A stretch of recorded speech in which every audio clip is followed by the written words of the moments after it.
그날 밤 나는 며느리가 숨긴 비밀을 알게 되었습니다. 30년 만에 동창회를 마치고 나오는 길, 겨울비가 부슬부슬 내리고 있었어요. 강남역 근처 호텔 2층 연회장에서 나온 지 벌써 1시간이 지났는데 발걸음이 좀처럼 집 쪽으로 향하지 않더군요. 옛 친구들과 웃고 떠들며 추억을 나눴지만 어느새 나는 정분이가 아닌 누구의 엄마, 누구의 시어머니로만 불리는 현실이 괜히 서글펐어요. 야, 분이야. 손자, 손녀는 언제 보냐? 재현이 결혼한 지 벌써 3년 됐잖아. 며느리 배는 언제 볼 거야? 그런 질문들이 귀에 아직도 맴돌고 있었습니다. 웃으며 곧 좋은 소식 있을 거야 라고 대답은 했지만 사실 속으론 답답했어요. 아들 재현이는 사우디아라비아 건설 현장에 장기 파견되어 벌써 2년째 귀국도 못하고 있고 혼자 남은 며느리 성현이는 늘 괜찮다, 기다린다고만 하니까요. 떨어져 사는 아들 부부에게 어떻게 손주를 기대하겠어요. 지하철 4호선을 타고 동작역에서 내렸을 때 시계는 밤 6시 반을 가리키고 있었습니다. 평소라면 바로 고양시 집으로 돌아갔겠지만 문득 며느리 생각이 났어요. 무슨 일인지 며느리의 전화가 꺼져 있었어요. 성현이한테 밥이라도 사줄까? 며칠 전에 미리 전화했어야 했는데 혼자 지내는 며느리가 제대로 챙겨 먹고 있을까? 혹시 외롭진 않을까 마음이 쓰였거든요. 더군다나 오늘같이 비 오는 날엔 더욱 쓸쓸할 테니까요. 버스를 타고 성현이가 사는 동네로 향했습니다. 창밖으로 보이는 거리는 빗방울 때문에 흐릿했고 가로등 불빛이 젖은 아스팔트에 번져 보였어요. 차창에 기댄 채 스마트폰으로 재현이에게 카톡을 보냈습니다. 아들아, 성현이 집 가는 길이야. 너는 잘 지내지? 시차 때문에 답장은 바로 오지 않겠지만 그래도 안부 인사는 해야겠다 싶었어요. 버스에서 내려 골목길을 걸었습니다. 동작구 상도동 주택가는 밤이 되면 조용해지는 곳이에요. 좁은 골목 사이사이로 다세대 주택들이 빼곡히 들어서 있고 가로등이 희미하게 길을 밝히고 있었죠. 아들네 집까지는 걸어서 10분 정도 거리였어요. 발밑에 낙엽이 비에 젖어 미끄러워서 조심조심 걸었습니다. 우산을 쓰고 있었지만 바람이 세게 불어 옷깃이 젖었어요. 그래도 근처까지 온 김에 잠깐이라도 얼굴을 보고 가자 싶었습니다. 아들네 집 앞 골목 어귀에 섰을 때 3층 건물 2층에 있는 집 창문에 노란 불빛이 켜져 있었어요. 거실 커튼이 반쯤 젖혀져 있어서 안이 살짝 보였습니다. 다행히 성현이가 집에 있구나 싶었죠. 그런데 바로 그 순간 창문 너머로 아기 울음소리가 들렸습니다. 처음엔 귀를 의심했어요. 혹시 내가 잘못 들은 건 아닐까? 아니면 TV에서 나오는 소리일까? 하지만 그 울음은 너무나 또렷하고 작고 떨리는 분명히 살아있는 갓난아기의 울음소리였습니다. 발걸음이 멈췄어요. 우산을 든 손에 힘이 들어갔고 온몸에 소름이 돋았습니다. 뭐지? 성현이는 아이가 없는데? 재현이는 해외 출장 중이고 그 둘은 결혼 3년 동안 아이 소식이 없었거든요. 혹시 성현이가 다른 사람과 아니면 누군가 다른 사람이 집에 와 있는 건가? 친정 조카라도 맡아서 보고 있는 걸까? 하지만 성현이 친정은 부산이고 조카가 있다는 얘기도 들어본 적 없어요. 그럼 도대체 저 울음소리는? 머릿속이 순식간에 복잡해졌습니다. 갖가지 상상이 스쳐 지나갔고 가슴이 두근두근 뛰기 시작했어요. 손에 들고 있던 비닐우산이 툭 떨어져 바닥에 굴렀고 빗방울이 어깨를 적시기 시작했지만 그런 것도 느끼지 못할 정도였습니다. 그때 또다시 울음소리가 들렸어요. 이번엔 더 가깝게, 더 또렷하게. 그 울음 속에는 배고픔과 외로움, 그리고 누군가를 찾는 듯한 간절함이 섞여 있는 것 같았어요. 나는 떨어진 우산을 주워들고 가슴을 진정시키며 현관 앞으로 다가갔습니다.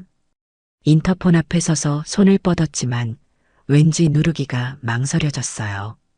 지금 이 순간 이 문을 열면 내가 상상도 못한 진실과 마주하게 될 것 같은 예감이 들었거든요.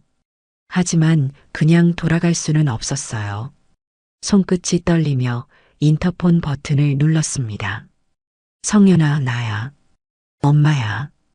평소와 다르게 목소리도 약간 떨렸어요. 잠시 정적이 흘렀습니다. 평소라면 어머니 하며 반갑게 대답하던 성현이가 이상하게 머뭇거리고 있었어요. 몇 초가 지나자 작은 목소리가 들렸습니다. 어머니? 잠깐만요. 그 목소리에는 분명 당황과 불안이 섞여 있었어요. 뭔가 정리하는 소리, 급하게 움직이는 발소리가 들렸습니다.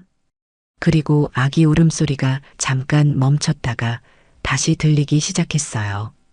5분 정도 기다렸을까요? 그 5분이 무척 길게 느껴졌습니다. 문이 열리고 나타난 며느리의 얼굴을 보는 순간 나는 더 큰 충격을 받았습니다. 수척했어요. 평소 통통하고 건강해 보이던 얼굴이 많이 야위어 있었습니다. 눈 밑으로 시퍼런 다크서클이 내려와 있고 눈은 충혈되어 빨갛게 되어 있었어요. 평소 단정하던 머리는 질끈 묶여 있었지만 군데군데 흐트러져 있었죠. 옷차림도 평소와 달랐어요.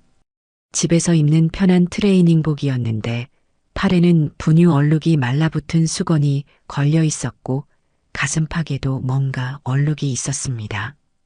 옷은 며칠 갈아입지 않은 듯 구겨져 있었고 향수 냄새 대신 분유 냄새가 났어요. 그리고 무엇보다 그녀의 품 안에는 하얀 이불에 쌓인 갓난아기가 있었어요. 어머니 오셨어요? 성현의 목소리는 떨렸습니다. 그 눈동자에는 무언가 들키고 싶지 않은 두려움과 당황이 고스란히 드러나 있었어요. 평소 당당하고 밝던 며느리의 모습과는 완전히 달랐습니다. 나는 잠시 말문이 막혔습니다. 그 아이를 바라보는데 이상하게도 어디선가 본 듯한 낯익은 느낌이 들었어요. 동그란 눈, 작은 코, 살짝 벌어진 입술. 분명 처음 보는 아이인데 왜 이렇게 익숙한 기분일까요? 마치 옛날에 봤던 누군가의 어린 시절 같은. 이 아이는? 내가 조심스럽게 묻자 성현은 아무 대답 없이 아이를 품에 더 꼭 끌어안았습니다. 그 모습에서 뭔가 지키려는 듯한 아니면 숨기려는 듯한 기색이 역력했어요. 들어오세요. 비에 젖어요. 성현은 문을 활짝 열지도 않고 몸만 살짝 비켜주며 나를 안으로 들였어요. 문틈으로 들어가면서 현관에 발을 들이자마자 코끝에 낯선 냄새가 확 올라왔습니다. 분유 냄새, 젖은 기저귀 냄새, 그리고 갓 태어난 아기 특유의 단내. 평소 깔끔하고 향기로웠던 아들네 집과는 완전히 다른 공기였어요. 현관에 신발을 벗으며 둘러보니 신발장 위에는 아기용품들이 놓여 있었습니다. 작은 모자, 양말, 턱바지. 그리고 구석에는 유모차가 접어져 있었어요. 거실로 들어서니 더욱 확실해졌습니다. 소파 옆에는 아기 침대가 놓여 있고 거기에는 형형색색의 모빌이 달려 있었어요. 거실 탁자 위엔 분유통과 젖병, 소독기가 널려 있었습니다. 가습기에서는 하얀 수증기가 뿜어져 나오고 있었고 구석에는 기저귀 박스와 아기 옷들이 산더미처럼 쌓여 있었어요. TV는 꺼져 있었지만 바닥에는 딸랑이와 인형들이 흩어져 있었습니다. 이 집은 지금 완전히 아이가 있는 집이었어요. 그것도 갓난아기가 사는 집 특유의 모습이었습니다. 성현아, 나는 천천히 소파에 앉으며 다시 물었어요. 목소리가 평소보다 낮고 조심스러웠습니다. 이 아이는 정말 누구니? 그리고 언제부터 여기 있었던 거야?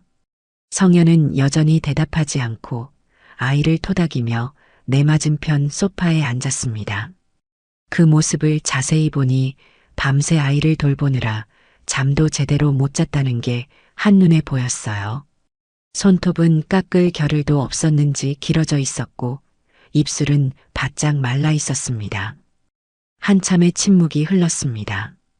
오직 가습기 소리와 아이의 작은 숨소리만 들릴 뿐이었어요. 그때 아이가 작은 하품을 하며 눈을 떴습니다. 그리고 고개를 돌려 나를 바라보는 순간 그 눈동자와 마주쳤어요. 맑고 깊은 마치 무언가를 간절히 말하고 싶어 하는 듯한 눈빛. 어른스러우면서도 순수한 그런 눈이었습니다.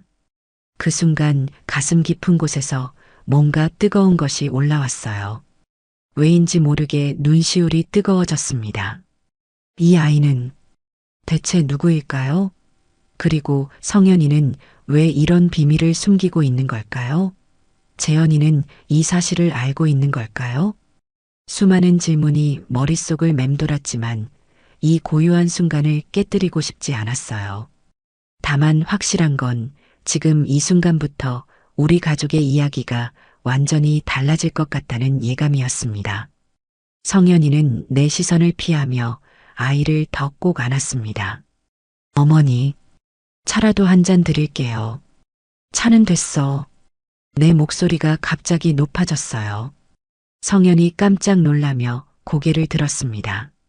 성현아, 지금 나한테 차 타주겠다고? 이 상황에 나는 벌떡 일어나서 거실을 둘러봤어요. 아기 침대, 분유통, 젖병들, 기저귀 더미. 이 모든 게 하루 이틀 만에 생긴 게 아니라는 걸 누가 봐도 알 수 있었거든요. 이게 뭐야, 이게. 성현아, 너 도대체 언제부터 이 아이를 키웠던 거야? 성현이 입술을 떨며 대답했어요. 어머니, 사정이 복잡해요. 복잡하다고? 복잡하다고. 나는 소파를 쾅 치며 소리쳤습니다.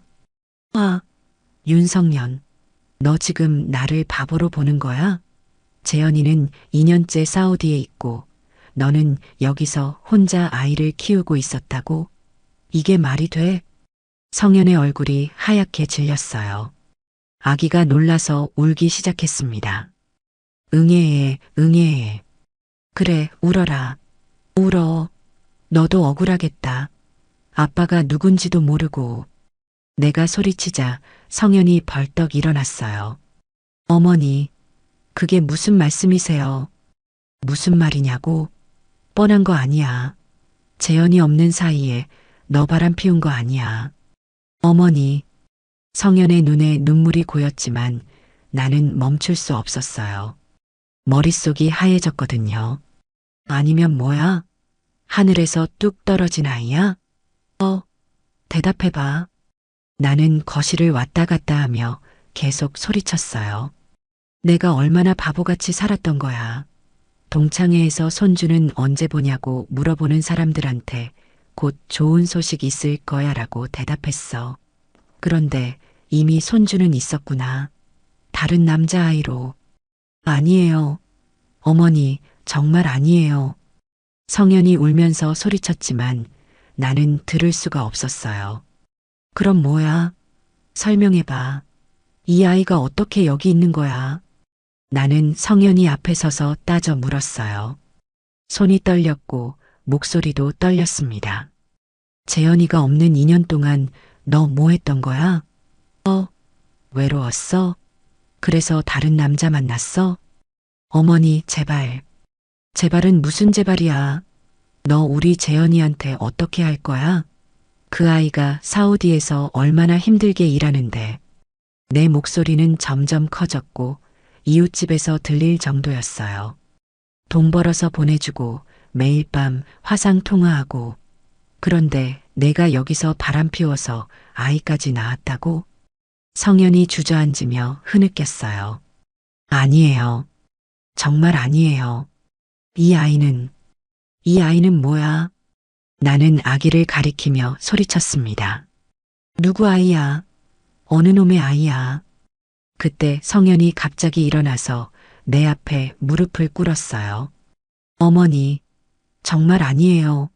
이 아이는, 이 아이는 성현이 목이 메어 말을 잇지 못했어요. 그 모습을 보니 내 화가 더 치밀었습니다. 그래, 무릎 꿇어라. 잘못했으니까 꿇는 거지. 어머니, 들어주세요. 제발. 성현이 떨리는 목소리로 말했어요. 작년 겨울, 양평에서 사고가 났어요. 사고? 무슨 사고? 교통사고요. 한 여자가 트럭에 치였는데 성현이 울먹이며 말을 이었어요. 그 여자가 죽기 전에 이 아이를 제게 맡겼어요. 뭐라고? 나는 갑자기 멈췄어요. 뭔가 이상했거든요. 트럭에 치인 여자가 아이를 너한테 맡겼다고? 네. 그 여자가 이 아이만은 살려달라고 제 손을 잡고 성현의 목소리가 점점 작아졌어요. 그래서 이 아이를 데려와서 나는 잠시 말이 없었어요. 갑자기 화가 가라앉으며 정신이 들기 시작했거든요. 그럼 이 아이는 네, 제 아이가 아니에요. 하지만 성현이 아이를 꼭 안으며 말했어요. 하지만 그냥 버릴 수가 없었어요. 그 여자의 마지막 부탁이었는데 나는 소파에 주저앉았어요. 머릿속이 복잡해졌습니다. 그럼 재현이는 이 사실을 알고 있는 거야? 성현이 고개를 저었어요. 몰라요. 말할 수가 없었어요. 왜? 재현 씨는 아이를 가질 수 없어요. 뭐라고? 내가 다시 벌떡 일어났어요. 무슨 소리야, 그게. 재현 씨는 예전 사고로 아이를 가질 수 없는 몸이 됐어요. 사고? 무슨 사고? 성현이 떨리는 목소리로 말했어요. 대학교 2학년 때 오토바이 사고 있었잖아요. 순간 내 머릿속이 하얘졌어요. 아, 그때 예전 일이 떠올랐습니다. 재현이가 대학교 2학년 때 친구 오토바이에 뒤에 타고 가다가 큰 사고를 당했었죠. 한 달 넘게 병원에 있었고 다행히 생명에는 지장이 없다고 해서 안심했었는데 그때 의사가 괜찮다고 했는데 겉으로는 괜찮았어요. 하지만 내부적으로 성현이 고개를 숙이며 말했어요. 결혼하고 나서 아이가 안 생겨서 병원에 갔더니 그때 알게 됐어요. 내 가슴이 철렁 내려앉았어요. 그럼 재현이가 그 사실을 숨기고 결혼한 거야? 네. 저한테 미안하다고, 이혼하자고, 그렇게 말했어요. 이혼? 저를 위해서라고, 다른 사람 만나서 아이 가지라고. 성현이 흐느끼기 시작했어요. 하지만 전 재현 씨가 좋아서 결혼한 거지. 아이 때문이 아니었어요. 그래서 괜찮다고 둘이서 잘 살자고 했어요. 나는 아무 말도 할 수 없었어요. 내 아들이 그런 아픔을 혼자 짊어지고 있었다니. 그런데 이 아이가 생긴 거구나. 네. 그래서 더 말할 수가 없었어요. 재현 씨가 얼마나 상처받을까. 성현이 아이를 보며 말했어요. 하지만 이 아이를 그냥 버릴 수는 없었어요. 그 여자의 간절한 눈빛이 계속 잊혀지지 않아서 나는 성현이 앞에 가서 앉았어요. 그리고 떨리는 손으로 성현이 어깨를 만졌습니다. 성현아, 미안해. 어머니, 내가 너를 오해했어. 바람 피웠다고. 그렇게 생각했어. 눈물이 나왔어요. 며느리가 이런 무거운 짐을 혼자 지고 있었는데 나는 의심하고 화만 냈던 거예요. 어머니, 괜찮아요. 괜찮을 게 뭐가 있어. 넌 혼자서 얼마나 힘들었을까. 나는 성현이를 안았어요. 그리고 그 품에 있는 아기도 함께. 이 아이는 정말 그 여자가 마지막에 부탁한 거야? 네. 이 아이만은 살려달라고. 그렇게 말하고 그 여자는 누구였을까? 모르겠어요. 신분증도 없었고 그냥 아이만 남기고 나는 아기를 바라봤어요. 이제 조금 진정된 얼굴로 우리를 바라보고 있었습니다. 이 아이에게는 정말 아무 죄가 없어요. 그리고 성현이도 선한 마음으로 이 아이를 지키려 했던 거고. 성현아, 내 어머니, 재현이한테는 언제 말할 거야? 성현이 고개를 숙였어요. 무서워요. 재현 씨가 어떻게 생각할지. 그 아이도 알아야 해. 우리가 함께 결정해야 할 일이야. 나는 아기의 작은 손을 만져봤어요. 따뜻하고 부드러웠습니다. 하지만 일단 오늘 밤은 여기서 자고 갈게. 너 혼자 두기 걱정돼. 고맙습니다, 어머니. 미안해, 성현아. 내가 너무 성급했어. 그날 밤 나는 많은 생각을 했어요. 내 아들의 숨겨진 아픔, 며느리의 선한 마음, 그리고 이 작은 생명이 우리에게 가져다 준 시련. 그날 밤은 잠을 이룰 수가 없었어요. 성현이는 아기 옆에서 뒤척이고 있었고 나는 거실 소파에 누워 천장만 바라보고 있었습니다. 머릿속에는 온갖 생각이 뒤엉켜 있었어요. 재현이의 사고, 성현이의 비밀, 그리고 이 아이. 새벽 5시쯤 되어서야 성현이가 조용히 거실로 나왔어요. 어머니, 못 주무세요? 응. 너도 잠이 안 오는구나. 성현이는 내 옆에 조심스럽게 앉았습니다. 어머니, 제가 처음부터 다시 말씀드릴게요. 정확히 무슨 일이 있었는지. 나는 몸을 일으켜 성현이를 바라봤어요. 그래, 천천히 말해봐. 성현이는 깊게 숨을 들이쉬고 말을 시작했습니다. 작년 12월 15일이었어요. 토요일이었죠. 유치원에서 매달 한 번씩 양평 해오름 고아원에 봉사활동을 가거든요. 아이들과 함께 크리스마스 준비를 하러 가는 날이었어요. 성현의 목소리는 떨리고 있었어요. 그날 아침부터 눈이 내렸어요. 12월인데도 폭설이었죠. 버스 운전기사님이 위험하다고 했지만 아이들이 기다리고 있다고 해서 그냥 출발했어요. 양평까지 가는 길에 경춘국도에서 버스가 미끄러져서 멈췄어요. 체인을 끼워야 한다고 해서 승객들은 다 내리라고 했죠. 성현이 그때를 떠올리며 몸을 떨었어요. 추웠어요.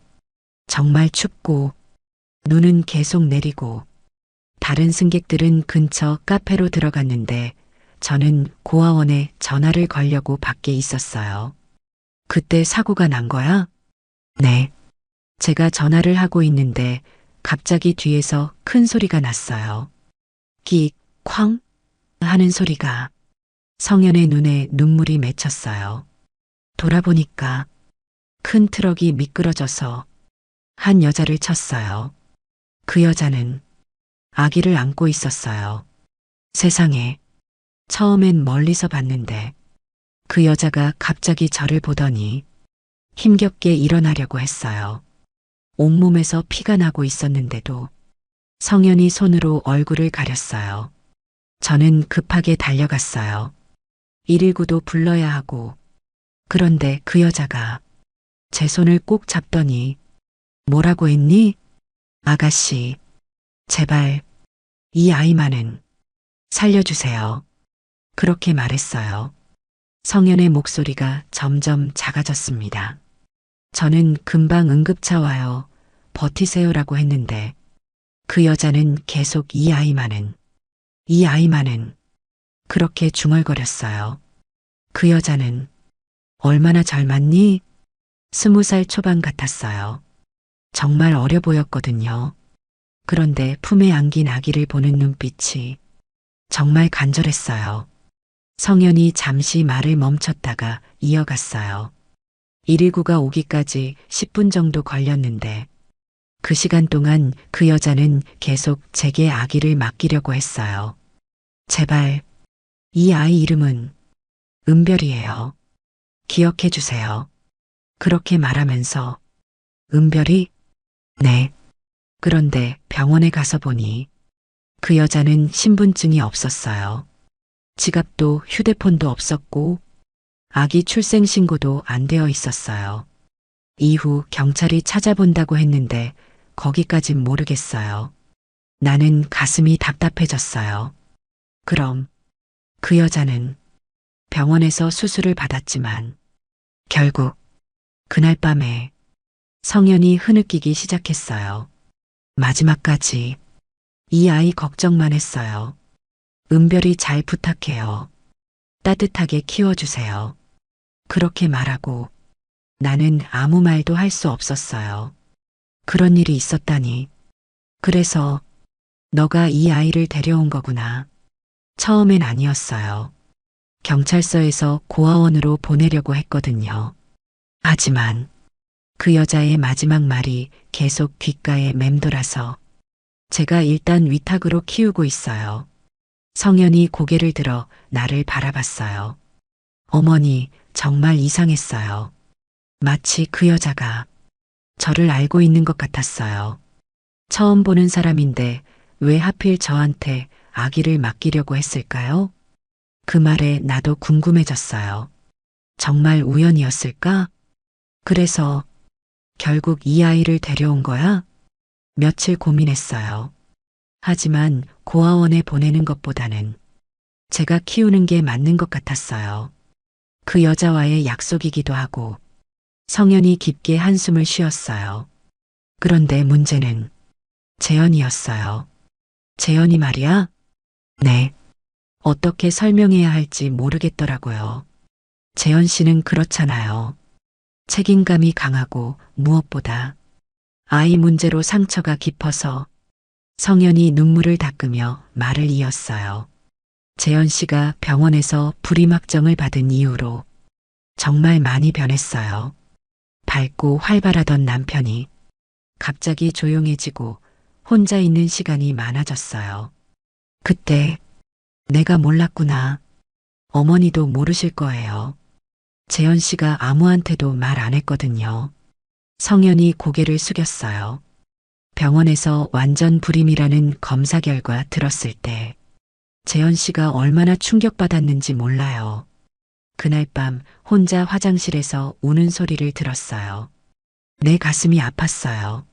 내 아들이 그런 아픔을 혼자 견디고 있었다니. 그래서 더욱 말할 수가 없었던 거구나. 네. 재현 씨가 미안하다.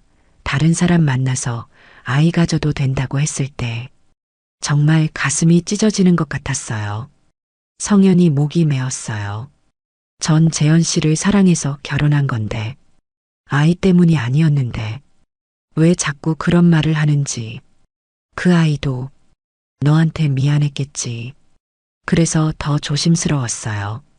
이 아이 이야기를 하면 재현 씨가 또 자책할까봐. 성현이 아기가 자고 있는 방을 바라봤어요. 하지만 시간이 지날수록 이 아이를 진짜 제 아이처럼 생각하게 됐어요. 밤에 울면 안아주고 분유 먹이고 기저귀 갈아주고 그러다 보니 정이 들었구나. 네. 그리고 이상하게도 이 아이가 있으니까 외롭지 않았어요. 남편이 없어서 쓸쓸했는데 이 아이가 그 빈자리를 채워줬어요. 나는 성현이 마음을 이해할 수 있었어요. 혼자 지내는 게 얼마나 외로웠을까. 성현아. 그런데 경제적으로는 어떻게 했니? 분유가, 기저귀가 만만치 않을 텐데. 성현이 쓴웃음을 지었어요. 유치원 월급으로는 정말 빠듯해요. 옷도 못 사 입고 외식도 못 하고. 하지만 이 아이를 위해서라면 너 혼자서 정말 고생했구나. 괜찮아요. 이 아이가 건강하게 자라는 게 더 중요하니까요. 그때 방에서 아기 울음소리가 들렸어요. 성현이 재빨리 일어났어요. 분유 시간이에요. 밤중에도 3시간마다 먹어야 해서 나는 성현이를 따라 방으로 들어갔어요. 아기는 배가 고픈지 작은 주먹을 쥐고 울고 있었습니다. 성현이가 능숙하게 아기를 안고 분유를 먹이는 모습을 보니 정말 엄마 같았어요. 성현아, 내 어머니, 이 아이 이름 은별이라고 했지? 네. 그 여자가 마지막에 그렇게 말했어요. 나는 아기를 바라봤어요. 분유를 먹으면서도 성현이를 바라보는 그 눈빛. 정말 엄마를 믿고 의지하는 아이 같았어요. 성현아, 이제 재현이한테 말해야 해. 성현이 고개를 들었어요. 어떻게 말해야 할까요? 솔직하게 내가 나한테 말한 것처럼 그 아이도 이해할 거야. 하지만 재현 씨가 상처받을까봐. 그래도 알아야 해. 우리 가족의 일이니까. 나는 성현이 어깨에 손을 올렸어요. 그리고 어쩌면 이 아이가 우리 가족에게 새로운 희망일 수도 있어. 정말요? 응. 재현이도 이 아이를 보면 생각이 달라질 거야. 그날 새벽 우리는 재현이에게 어떻게 이야기할지 함께 고민했어요. 쉽지 않은 대화가 될 거라는 걸 알고 있었지만 더 이상 숨길 수는 없었거든요.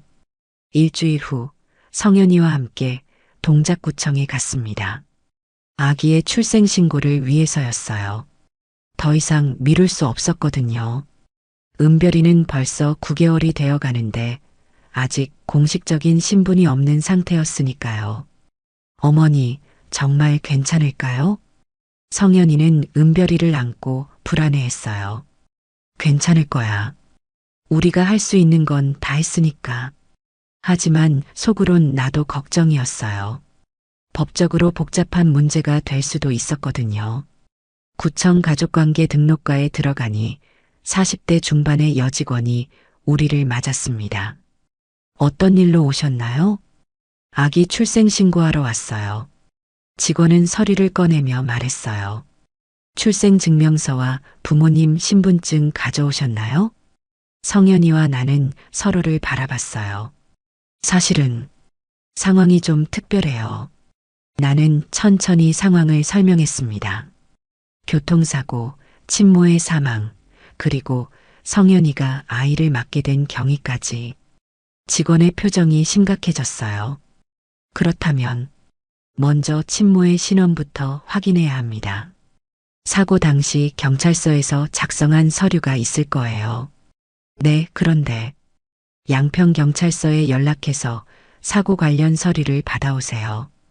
그 다음에 가족법원에서 입양 절차를 밟으셔야 합니다. 복잡한 절차였지만 어쩔 수 없었어요. 다음 날 성현이와 함께 양평경찰서에 갔습니다.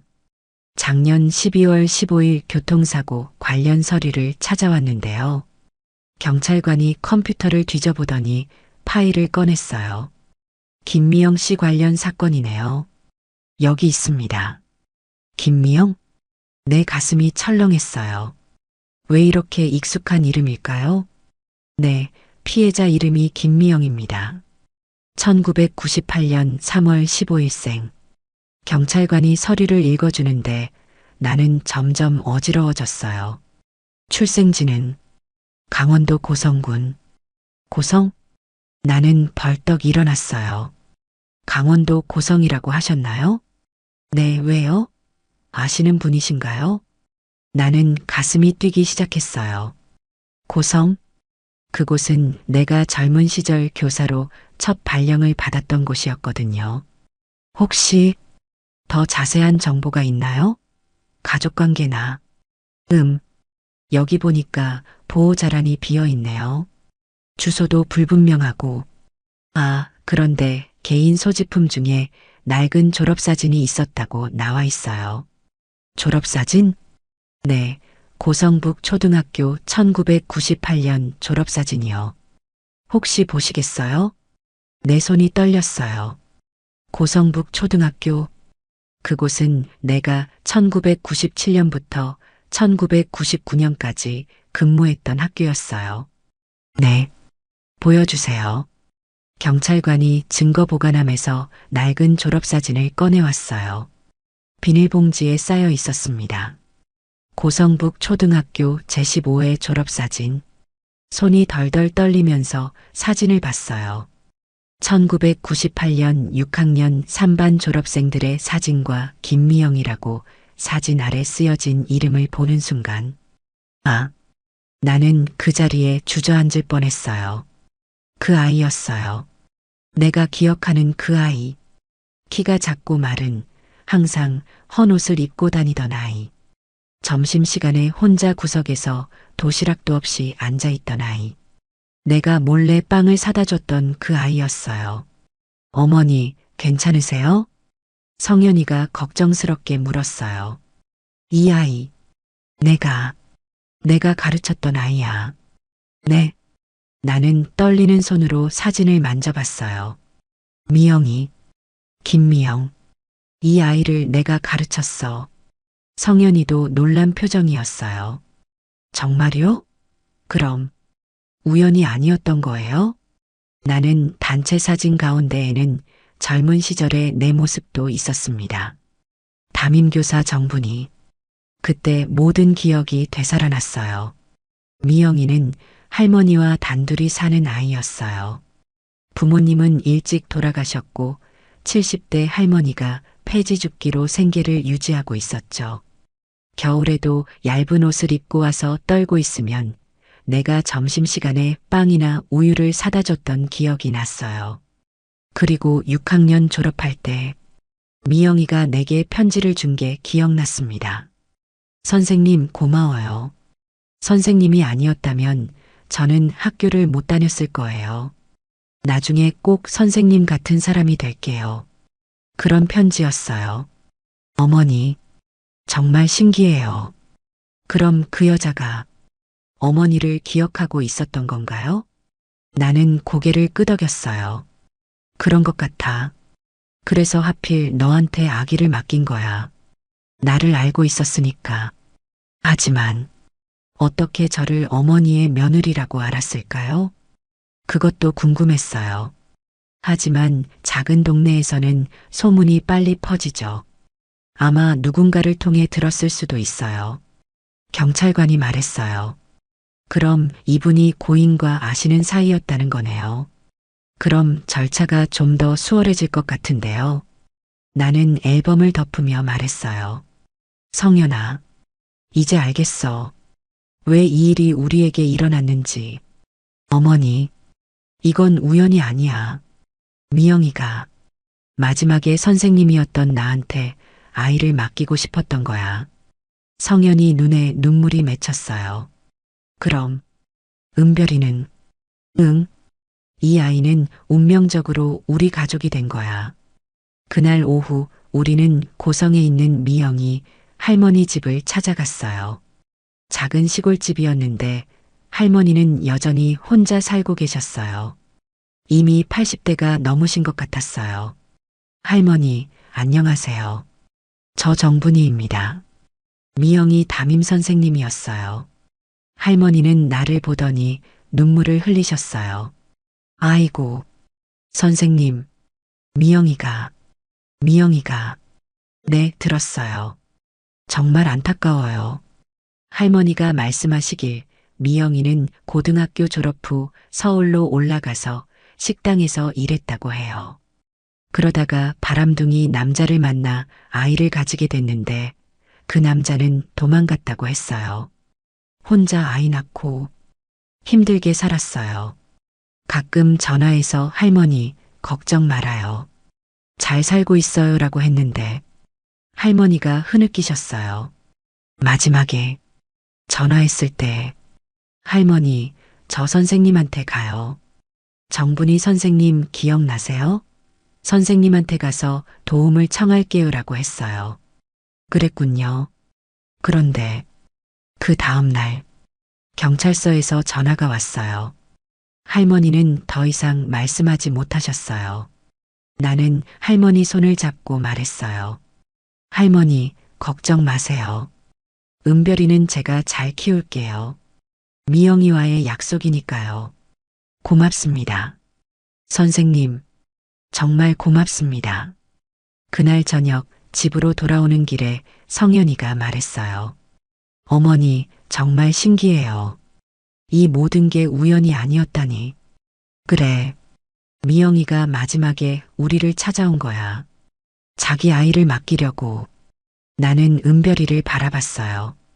차창 밖 풍경을 신기하게 바라보는 그 모습이 어쩐지 미영이와 닮아 보였어요. 성현아, 이제 재현이한테 말해야겠어. 모든 진실을. 네. 이제는 준비가 된 것 같아요. 그날 밤 우리는 재현이에게 영상 통화를 걸었어요. 사우디아라비아는 시차 때문에 새벽이었지만 재현이는 전화를 받았어요. 엄마, 성현아, 무슨 일이야? 이 시간에 왜? 화면 속 재현이는 깜짝 놀란 표정이었어요. 특히 성현이 품에 안긴 아기를 보고는 더욱 놀랐죠. 재현아, 엄마가 할 말이 있어. 그리고 나는 모든 것을 이야기했어요. 미영이의 사고, 은별이를 맡게 된 경위, 그리고 미영이가 내 옛 제자였다는 사실까지. 재현이는 한참을 말이 없었어요.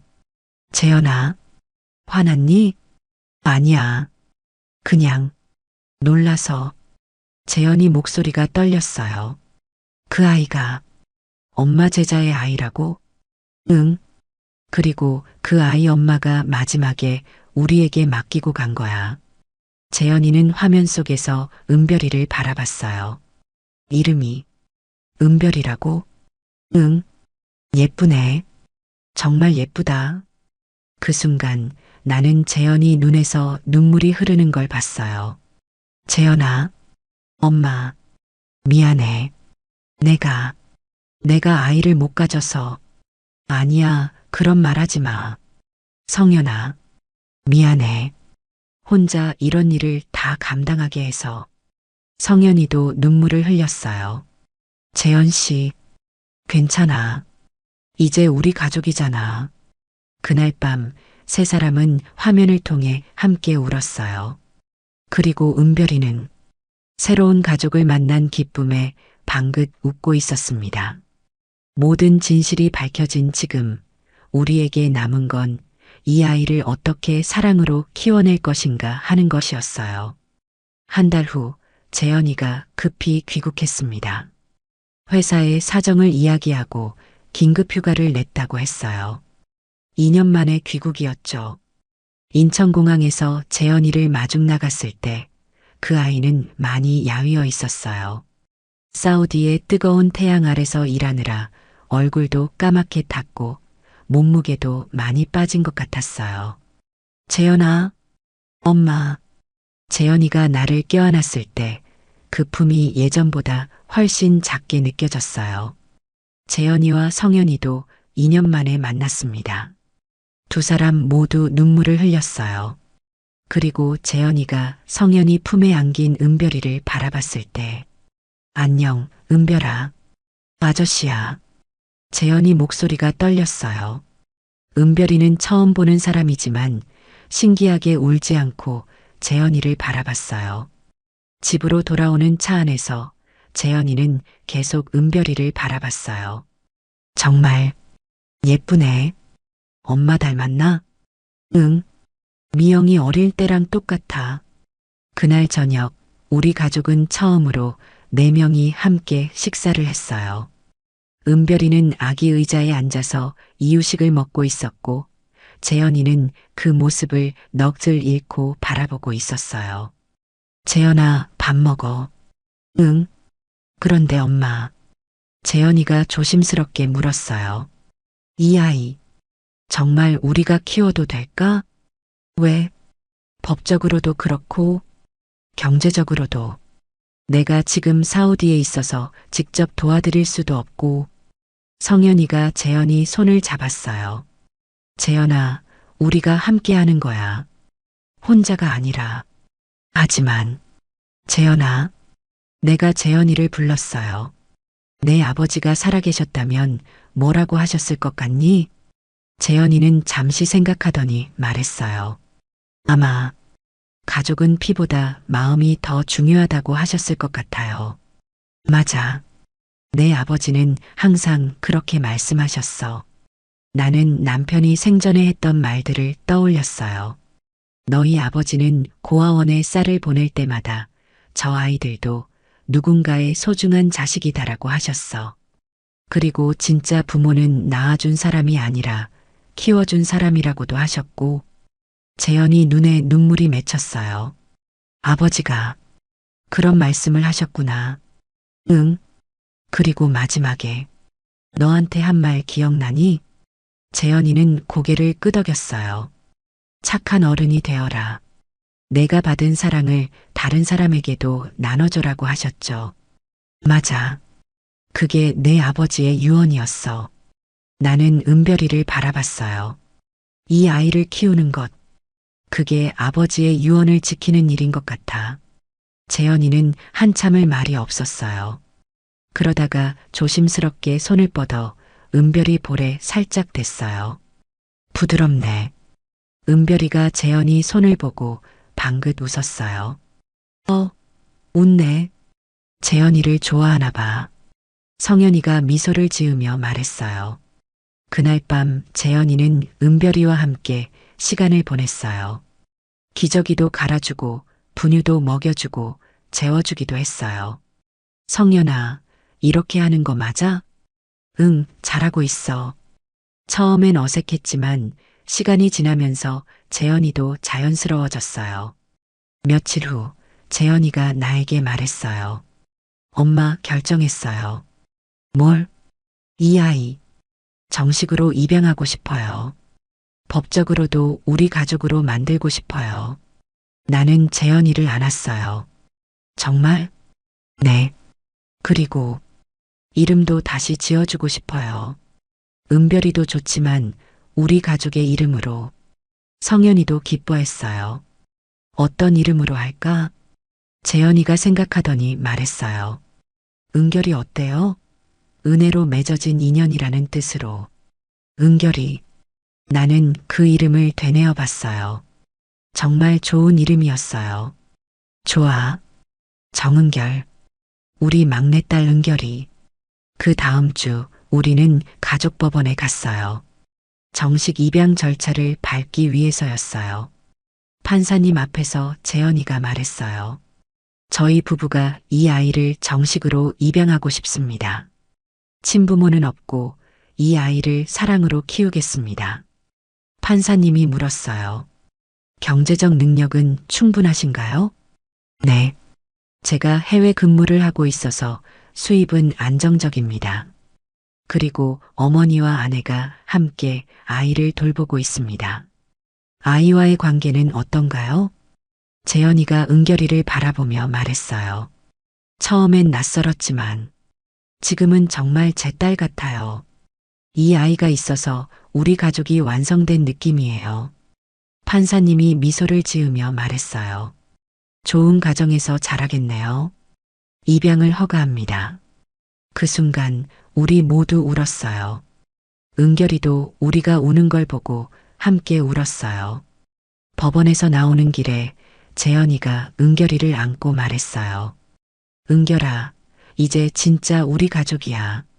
아빠가 많이 사랑해줄게. 은결이가 재현이 얼굴을 만지며 웃었어요. 그때 나는 은결이에게 말했어요. 은결아, 할머니라고 불러줄래? 은결이는 아직 말을 못하지만 나를 보고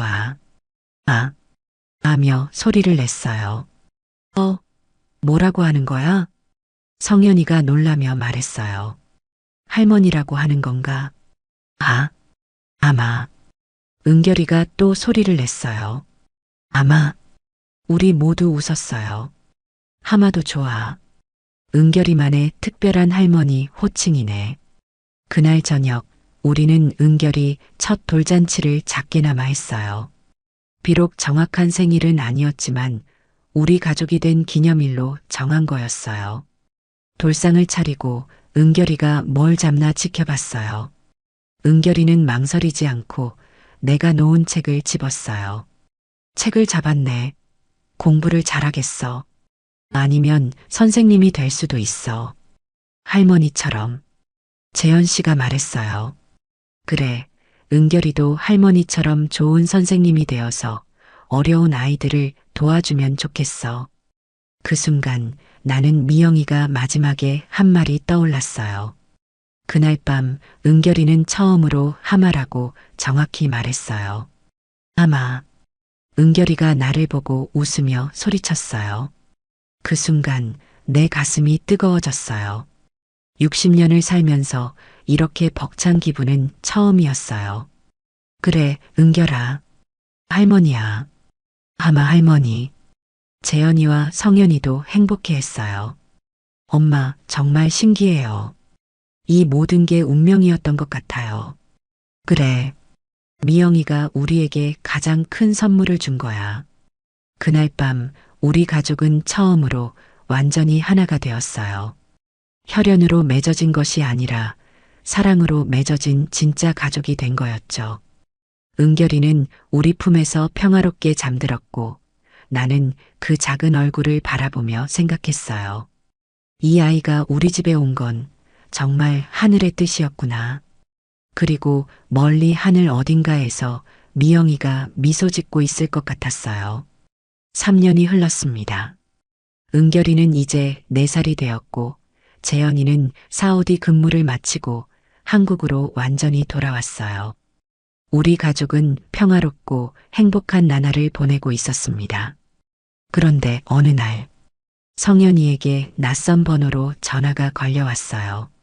여보세요? 혹시 정은결이라는 아이를 키우고 계신가요? 성현이 얼굴이 하얗게 질렸어요. 누구세요? 저는 박민수라고 합니다. 은결이, 아니, 제 딸 은별이의 친아버지입니다. 그 순간 성현이는 휴대폰을 떨어뜨릴 뻔했어요. 친아버지라고요? 네. 미영이와 저 사이에 태어난 아이죠. 지금 그 아이를 만나고 싶습니다. 성현이는 급히 나와 재현이에게 연락했어요. 우리는 집에서 긴급 가족회의를 열었습니다. 엄마, 어떻게 하죠? 갑자기 친아버지가 나타나다니. 재현이도 당황했어요. 3년 동안 어디 있었던 사람이 갑자기 왜 나타나는 거야? 나도 불안했어요. 하지만 일단 만나서 이야기를 들어봐야겠다고 생각했습니다. 다음 날 카페에서 박민수라는 남자를 만났어요. 30대 초반으로 보이는 그 남자는 깔끔한 정장을 입고 있었어요. 첫인상은 나쁘지 않았지만 뭔가 계산적인 눈빛이 보였습니다. 안녕하세요. 박민수입니다. 우리는 어색하게 인사를 나눴어요. 갑자기 연락을 주셔서 놀랐어요. 그동안 어디 계셨던 건가요? 재현이가 날카롭게 물었어요. 사정이 있어서 외국에 있었습니다. 얼마 전에 한국에 돌아와서 미영이 소식을 듣게 되었어요. 미영이 소식을요? 네. 미영이가 사고로 세상을 떠났다는 것과 아이가 있다는 걸 뒤늦게 알았습니다. 박민수는 잠시 눈을 감더니 말을 이었어요. 제가 너무 늦게 알았네요.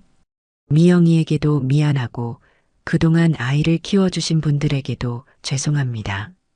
말은 그럴듯했지만 뭔가 진심이 느껴지지 않았어요. 그런데 갑자기 아이를 만나겠다는 건 무슨 의미인가요? 내가 조심스럽게 물었어요. 제 딸이잖아요. 친아버지로서 책임을 져야 한다고 생각합니다. 책임이요? 네. 그동안 키워주셔서 정말 감사하지만 이제 제가 직접 키우고 싶습니다. 그 말에 성현이가 벌떡 일어났어요. 뭐라고요? 갑자기 나타나서 아이를 데려가겠다고요? 법적으로는 제가 친아버지니까. 박민수의 말에 우리 모두 충격을 받았어요. 잠깐만요. 3년 동안 어디 있었다가 갑자기 나타나서 그런 말씀을 하시는 건가요? 재현 씨가 화를 냈어요.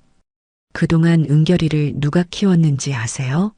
밤잠 못 자가며 아픈 날 병원 데리고 다니며 온 정성을 다해 키웠는데 그건 정말 감사하게 생각합니다. 하지만이 뭐예요? 성현이가 소리쳤어요. 은결이는 이제 우리 가족이에요. 법적으로도 입양 절차를 마쳤고 그 입양이 무효가 될 수도 있습니다. 친아버지인 제가 반대하면 박민수의 말에 우리는 말문이 막혔어요. 그날 밤 우리는 잠을 이룰 수 없었어요. 엄마, 정말 은결이를 뺏길 수 있는 건가요? 모르겠어. 변호사한테 상담받아 봐야겠어. 다음 날 우리는 변호사 사무실에 갔어요.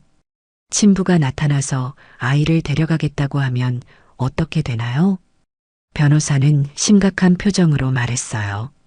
법적으로는 친부의 권리가 상당히 강합니다. 특히 입양 당시 친부의 동의가 없었다면. 그럼 정말 은결이를 잃을 수도 있다는 건가요? 소송으로 갈 가능성이 높습니다. 법원에서 아이의 복리를 최우선으로 판단하겠지만 변호사의 말에 우리는 절망했어요. 그때 박민수가 다시 연락을 해왔어요. 한 번 더 만나서 이야기하고 싶습니다. 이번에는 그가 조건을 제시했어요. 사실 제가 지금 사업을 시작하려고 하는데 자금이 좀 필요한 상황입니다. 사업 자금이요? 네. 만약 양육비 명목으로 5천만 원 정도 지원해 주신다면 아이는 계속 키우셔도 됩니다. 그 순간 우리는 깨달았어요. 이 남자의 진짜 목적이 무엇인지. 지금 돈을 달라는 건가요? 은결이를 볼모로. 재현이가 분노했어요. 볼모라니요. 그냥 양육비를. 양육비는 무슨 3년 동안 없던 사람이. 나도 참을 수 없었어요. 박민수 씨, 당신이 정말 은결이를 사랑해서 데려가겠다는 건가요? 아니면 돈이 목적인가요? 박민수는 잠시 당황하더니 말했어요. 현실적으로 돈도 필요하고, 현실적으로 돈이 필요하다고요? 성현이가 울면서 소리쳤어요. 은결이는 돈벌이 수단이 아니에요. 소중한 우리 딸이라고요. 하지만 법적으로 어쩐다고요. 당신이 미영이를 버렸잖아요. 임신했을 때 도망간 거 아니에요? 박민수는 할 말이 없어 보였어요. 다음 날 우리는 박민수에게 마지막 통보를 했어요. 돈은 줄 수 없습니다. 하지만 은결이를 정말 사랑한다면 가끔 만나는 건 허락하겠습니다. 만나는 것만으로는. 그게 싫으면 법정에서 봅시다. 우리도 변호사를 선임했습니다. 결국 소송이 시작됐어요. 힘들고 긴 시간이었지만 우리는 포기하지 않았어요. 법정에서 재현이가 말했어요. 저는 은결이의 친아버지는 아닙니다. 하지만 이 아이를 진심으로 사랑합니다. 매일 밤 재워주고 아플 때 간병하고 첫걸음을 함께 기뻐했습니다. 아버지란 낳아준 사람이 아니라 키워준 사람이라고 생각합니다. 성현이도 증언했어요. 은결이는 제게 세상에서 가장 소중한 딸입니다. 이 아이 없는 제 인생은 상상할 수 없습니다. 나도 말했어요. 은결이는 우리 가족의 기적입니다. 이 아이를 통해 우리는 진짜 가족의 의미를 알게 되었습니다. 판사는 한참을 고민하더니 판결을 내렸어요. 아이의 복리를 최우선으로 고려할 때 현재의 양육 환경을 유지하는 것이 적절하다고 판단됩니다. 친부의 권리는 인정하되 양육권은 현재의 양부모에게 있다고 결정합니다. 우리는 승리했어요. 박민수는 항소하지 않았어요. 아마 진짜 목적이 돈이었다는 게 법정에서 드러났기 때문이겠죠. 그 후 1년이 지났어요. 은결이는 이제 5살이 되었고 더욱 밝고 건강하게 자라고 있어요. 가끔 그 일을 떠올리면 가슴이 철렁하지만 덕분에 우리 가족의 끈이 더욱 단단해진 것 같아요. 은결이는 종종 말해요. 할머니, 은결이는 정말 행복해요. 우리 가족이 최고예요. 할머니도 은결이가 있어서 세상에서 제일 행복해. 할머니 사랑해요. 할머니도 사랑해. 우리 은결이. 그날 밤 은결이는 내 품에서 평화롭게 잠들었어요. 그 작은 얼굴을 바라보며 나는 생각했어요. 이 아이는 정말 우리 가족이구나. 어떤 어려움이 와도 우리는 함께 할 거야.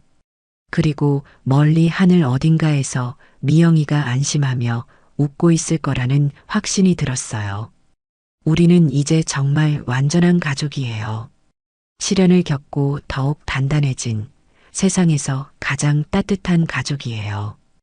오늘 이야기가 마음에 드셨다면 좋아요와 구독, 알람 설정 잊지 마세요. 또 이야기를 보시고 마음에 남은 장면이 있으셨다면 댓글로 나눠주세요. 선생님의 한마디가 또 다른 분께 깊은 울림이 될 수 있습니다. 채널 달달달 인생여행을 시청해 주셔서 늘 감사합니다. 건강이 최고예요.